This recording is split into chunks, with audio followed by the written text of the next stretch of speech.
Baik, video kali ni kita akan bercakap pasal filem Halloween Ends. Filem ni merupakan filem, orang kata apa, yang terakhir lah dalam trilogi terbaru Halloween. Semua orang tahu franchise Halloween adalah franchise paling serabut di dunia, sebab franchise ni mempunyai pelbagai cabang, pelbagai reboot dan pelbagai benda-benda yang mempunyai salah faham lah. Kalau siapa yang tak faham macam mana akar umbi cerita ni, memang dia akan jadi macam sedikit keliru. Tapi tak apalah. Filem Halloween Ends merupakan filem terakhir dalam trilogi yang bermula pada tahun 2018. Kembalinya Laurie Strode, dan merupakan direct sequel kepada dua filem terdahulu yang merupakan sequel kepada filem pertama dia, mengabaikan semua filem-filem yang sebelum ni. Kita bercakap pasal Halloween Ends, tapi sebelum tu intro.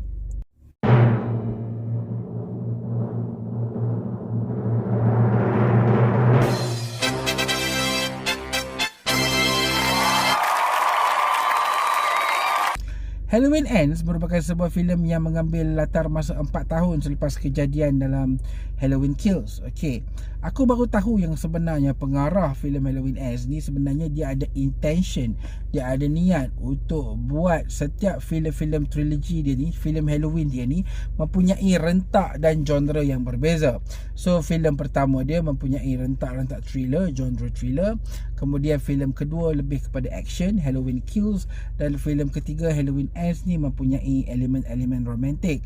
So bila dia orang buat macam tu, filem ni jadi macam agak-agak unpredictable lah. Tetapi bila plot dia pun unpredictable, of course kutipan dia pun unpredictable. Kisah kali ni mengisahkan tentang seorang lelaki yang mana telah dituduh membunuh seorang budak yang pada ketika itu di bawah jagaannya pada satu malam. Dia babysit So terjadi macam mana tak tahu, budak tu akhirnya terjatuh daripada tingkat paling atas rumah tersebut, dan dia akhirnya digelar sebagai psikopat dekat rumah tu. Dekat kampung, dekat kawasan tu lah. Dan sampai satu masa Laurie Strode pun tinggal dekat tempat tersebut, dan nak dijadikan cerita si lelaki yang ni dituduh ni jatuh cinta dengan cucu si Laurie Strode ni.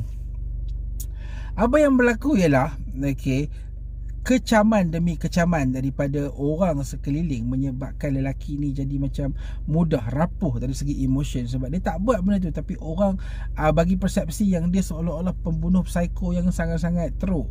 So benda tu jadi macam satu perkara yang mengugah dia punya otak dia, dan jadikan otak dia jadi macam nak ke arah jahat.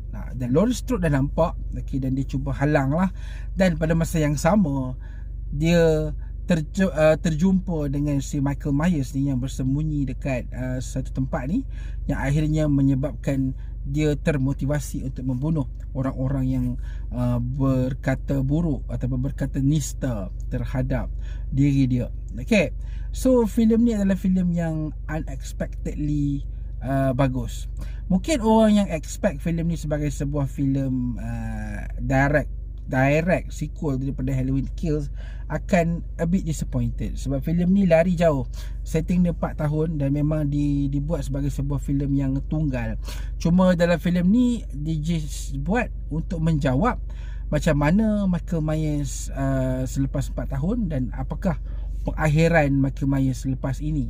Dan pengakhiran tu terjawab, tetapi filem ni sebenarnya first half movie ni lebih kepada love story, seperti mana aku cakap tadi. Dan bagi aku suka. Sebab filem ni agak fresh, sebab dia bercakap bukan secara direct macam filem Halloween Kills, yang mana just sebuah filem yang bunuh saja, bunuh macam tu. Tapi dalam filem ni dia lebih bercakap tentang perception. Benda tu memang sangat-sangat bagus, sebab tentang perception, tentang macam mana orang sekeliling boleh membuatkan seseorang yang baik menjadi jahat, tentang beberapa perception ataupun perkara yang boleh dikatakan up to date lah. So the issue dalam filem ni memang kena. Cuma aku rasa lebih baik kalau filem Halloween Ends ni cerita dia tidak diletakkan sebagai sebuah penamat Halloween, tetapi lebih kepada sebuah cerita tunggal yang orang kata lebih meniru ataupun hampir kepada satu filem Halloween yang tajuknya ialah Season of the Witch. Kalau hampa patah balik ke belakang, okey, filem ketiga Halloween sebenarnya tidak menampilkan Michael Myers sebab dia ada sebab dia. Sebab dia ialah John Carpenter tak nak orang ingat yang Halloween ni hero dia ialah Michael Myers, sebab Halloween ni ialah hero dia ialah malam Halloween itu. Tapi sayangnya bila buat macam tu, filem tu flop dan akhirnya Michael Myers terpaksa dikembalikan sebab orang tak ingat My Halloween tu sebab malam Halloween, tapi orang ingat Halloween kena dengan Michael Myers. So filem ni, kalau siapa yang nak tengok Michael Myers bunuh dengan brutal, ada tetapi agak kurang. So itu macam agak kecewa sikit. Sebab tu aku cakap kalau filem ni diberi treatment sebagai filem tunggal ataupun spin off, aku rasa filem ni akan lebih baik, lebih disukai. Tapi kalau filem ni pula ditambah dengan elemen pengakhiran Michael Myers, aku rasa filem ni tak cukup rasa sebagai sebuah filem Michael Myers. So aku rasa filem ni macam tu umbak ambing sikit. Aku nak bagi berapa bintang. Aku seronok layan filem ni, tetapi sebagai sebuah franchise Halloween, filem ni tak menepati apa yang aku nak. Mungkin twist yang nak dibagi ke tu tak seperti apa yang penonton harapkan. Tapi aku boleh cakap secara personally, aku melihat filem ni sebagai sebuah filem tunggal yang ada message yang bagus dan pada masa yang sama deliver dia punya, apa orang cakap, dia punya brutality tu. Okay, dan aku bagi filem ni 5 bintang. It is a must watch, tetapi make sure hampa jangan tengok filem ni hanya untuk melihat pengakhiran Michael Myers. Kalau hampa tengok macam mana tentang seorang lelaki yang baik jadi jahat, macam mana tentang perception masyarakat, yes, movie ni akan jadi cun.